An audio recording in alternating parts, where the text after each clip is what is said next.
Thailand में time कम और budget tight है, इसीलिए आप थाईलैंड में सब कुछ एक ही जगह देखना चाहते हो तो यहाँ आपको लैब से लेकर लायन तक, लाइव एक्शन मूवी से लेकर डॉल्फिन शो तक और इन सब के बीच बगल से गुजरते शेरों तक सब कुछ देखने को मिलेगा। थाईलैंड की इस मिनी टूरिस्ट कंट्री को आप भूल कर भी मिस मत करना। अंदर घुसते ही सबसे पहले हम गए एलिफेंट शो के लिए, जहां रोनाल्डो, मेसी, ओजिल सबकी एंट्री हो रही थी। बार्सिलोना की तरफ से एलिफेंट मेसी आ गया है। हमें लेंगे और कौन लेगा? लो अरे जाओ यार, काहे खुश हो रहे हो, सब मैच फिक्सिंग है। बड़ा मजाकिया है। अब एलिफेंट रोनाल्डो तुम आ गया हो।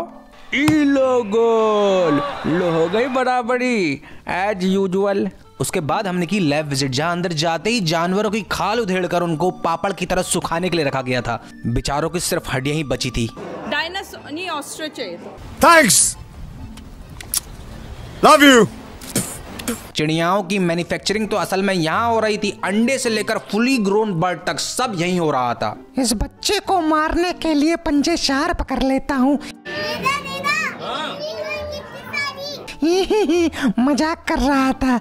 इसके बाद बारी थी लाइव एक्शन मूवी की। फिल्म का नाम था घरवाली बाहर वाली। फिल्म जो थी वो थी थाई और थोड़ी इंग्लिश लैंग्वेज में, लेकिन मजा पूरा आ रहा था भाई, क्योंकि जहां आजकल बिना VFX के आप कोई भी एक्शन मूवी इमेजिन भी नहीं कर सकते, वहां ये वन शॉट में सब कुछ लाइव कर रहे थे। लगा हमारे हीरो का भी शोले के ठाकुर वाला हाल होने वाला है, क्योंकि रामलाल का ऑर्डर आ चुका था, इसके हाथ काट के उनसे हेलीकॉप्टर बना दो।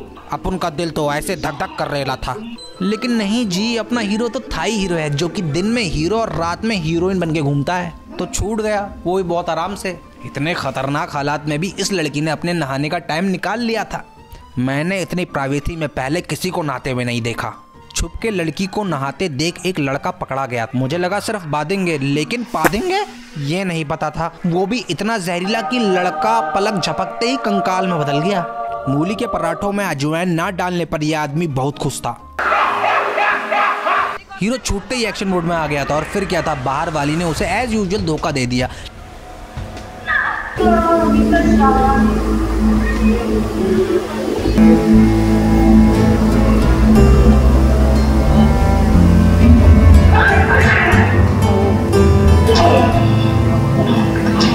ये भी विलेन थी।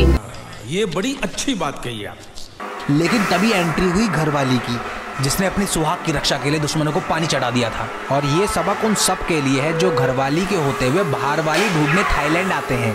बाहर वाली से लात खाने के बाद अपने हीरो को घरवाली में अब ऐश्वर्या राय नजर आने लगी थी, और फिर दोनों खुशी खुशी बाकी जिंदगी थाईलैंड में रहने लगे। फिर यहाँ से निकलकर हम अपने दूसरे शो की तरफ बढ़ने लगे। टाइम इज रनिंग, लेकिन ये रास्ता कोई आम रास्ता नहीं था, ये आपको टाइम पे पहुंचने से रोक रहा था। अपने भागते हुए कदमों को स्लो डाउन करने के लिए ये कंगारू, रंग बिरंगी मछलियां और ये दूध पीता बच्चा काफी था। साले दूध पिलाने का पैसा ले रहे थे, इसीलिए हम दूध खुद पी लिए। एक लड़की बोट में नारियल बेच रही थी, सोचा ले लूं, लेकिन वो बोट साइड में लगाने को तैयार ही नहीं थी, और शायद इसीलिए उसका सुबह से एक भी नारियल नहीं बिका था। फिर फाइनली हम पहुंचे डॉल्फिन शो में, जहां जाकर पता चला डॉल्फिन इंसानों से ज्यादा समझदार है।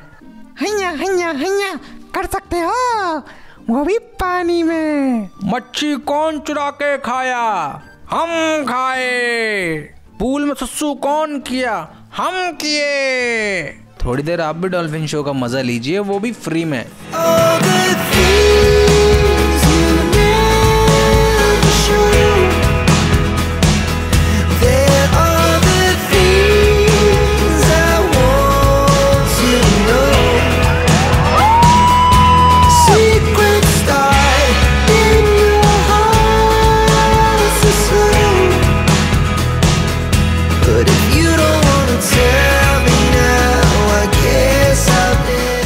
पता नहीं लगा डॉल्फिन शो कब 15 अगस्त में बदल गया है।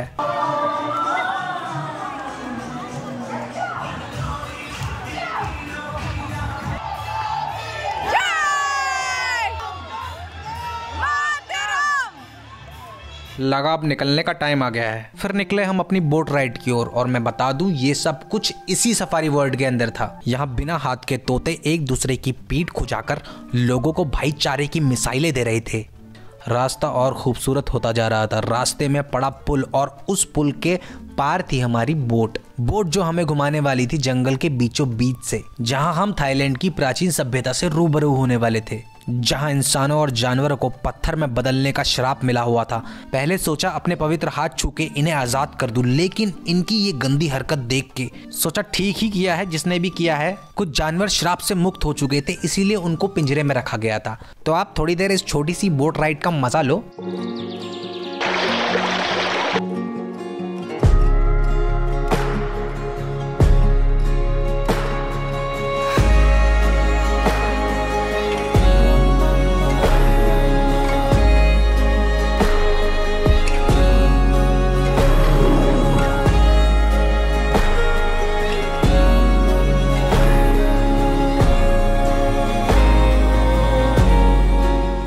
तो फाइनली हमारी बोट राइड खत्म हुई और हम पहुंचे अपने फाइनल शोडाउन के लिए, जो थी जंगल सफारी।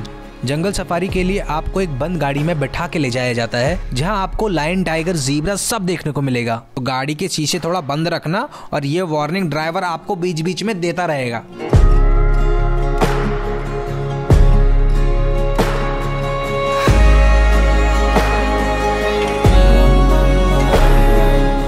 हमारा दिन खत्म होने को आया था और अभी भी हमने यहाँ की काफी चीजें छोड़ दी थी, लेकिन कोई बात नहीं, फिर कभी। एक दिन इस जगह के लिए काफी कम है, आपको कम से कम 2 दिन लगेगा अगर आपको यहाँ पे सब कुछ देखना और करना है। और हाँ, आपके खाने पीने का भी कोई टेंशन नहीं है, आपके पैकेज में आपका खाना पीना इंक्लूडेड होता है, जहाँ आपको वेज से लेकर नॉन वेज तक सब कुछ मिल जाएगा, वो भी एकदम टेस्टी। तो हम निकले अपने होटल की ओर। Thailand is only for bachelors and रंगीन आदमीज, ये एक मिथ है। This is a diverse country. तो आप यहाँ अपनी फैमिली के साथ आए और खुद को और अपने बच्चों को एक खूबसूरत यादें देकर जाएं। तो मिलते हैं नेक्स्ट वीडियो में, क्योंकि बैंकॉक में अभी दिखाने के लिए बहुत कुछ है। तब तक के लिए गुड बाय, और हाँ, सब्सक्राइब जरूर कर देना।